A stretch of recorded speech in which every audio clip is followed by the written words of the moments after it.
I am back home from Shake Rag Alley Center for the Arts in Mineral Point, Wisconsin. I am happy to be back home, but I really had an amazing weekend. If you dug the last video, I was talking about the Tuck Point, which is where I stayed while in Mineral Point. I was talking about the history and the oddities of the place. Please check it out. If you're ever in Mineral Point, Wisconsin, I highly recommend you stay at the Tuck Point. It was, it was cozy. It felt like home. It had a clawfoot tub, which was amazing because the hills in Mineral Point ain't nothing to play with. So the glutes and the calves got a nice workout, and then that tub was very helpful at the end of a long day. I want to give a shout out to Sarah Lomez Flesh for just really curating a beautiful, inspiring, creatively generative weekend at Shake Rag Alley. She is the director over there. For those of you who don't know, the weekend was also particularly special because it was a reunion of sorts. So I was on a literary citizenship panel talking about what it means to be a good literary citizen, buying each other's books, writing reviews, showing up to open mics, using social media to shout out who you're reading and what you're reading. And of course, I shouted out my homies Keep St. Pete Lit, Wordier Than Thou, and Free Expressions here in Tampa Bay.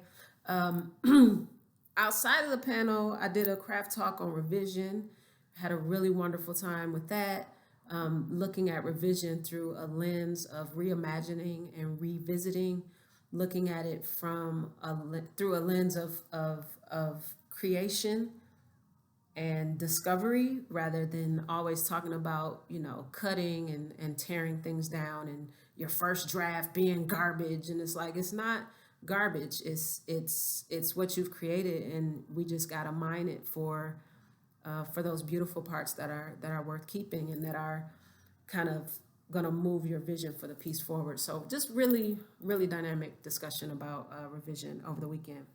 So all that being said, at the weekend, it was a reunion for me because I was there with some of my former professors. So if you read my biomythography at the start of my Patreon page, I talked about, I think I started in 2002, discovering that writing was definitely something that was more than a hobby, and then kind of sobbing because I didn't know what to do afterward. And so what I didn't get into in that mini essay is that in 2005, after working for an international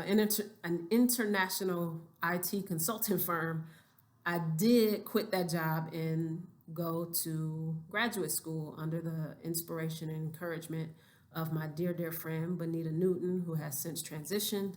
Rest in peace, love. Go to Columbia College Chicago and really have this transformative experience as a writer. And I was with many of the people who helped water those seeds of my creative life at that weekend in Shake Rag Alley. So shouts out to Patty McNair, my first ever fiction workshop teacher in graduate school, Eric May, who was my thesis advisor, Chris Rice, who I took my first nonfiction class with her as a writer, and it changed my life both creatively and personally. I was dealing with writing through, coming out to my family, kind of reckoning with the anger and frustration and love I have for my family during my time as a caregiver for my grandmother. Sean Shiflett was there. I had half a class with him. I met Sarah Hammond for the first time. Thankful for her sharing her voice. She writes for young people. And then Philip Hartigan, who is a really gracious and talented artist. He helped us make books. So I made a journal. I had to give it to my sister, but if you follow me on IG, you can see a picture of the book that I made over the weekend. So just a really, really fantastic weekend. What the past weekend also was part of my Patreon launch weekend. And as such, this is the last video that'll be available across all the tiers for a while. If you like this video, if you like the Lines in Sight, which is photography and prose, I highly recommend you check out some of the tiers on my Patreon and consider joining my community. I want to thank my 15 patrons who just exceeded my expectations for launching this page. I was able to reach 10% of my overall goal, and I am so, so, so thankful for y'all. Please continue to engage with me in whatever way that you're able. If you're able to become a patron, please do so. If you're not able and you just want to be a part of this journey, follow me on all the socials. I'm on IG, Twitter, and Facebook at Cherie L. Greer. Also my website, CherieLGreer.com. Just thank you, and I'll see y'all soon. Peace.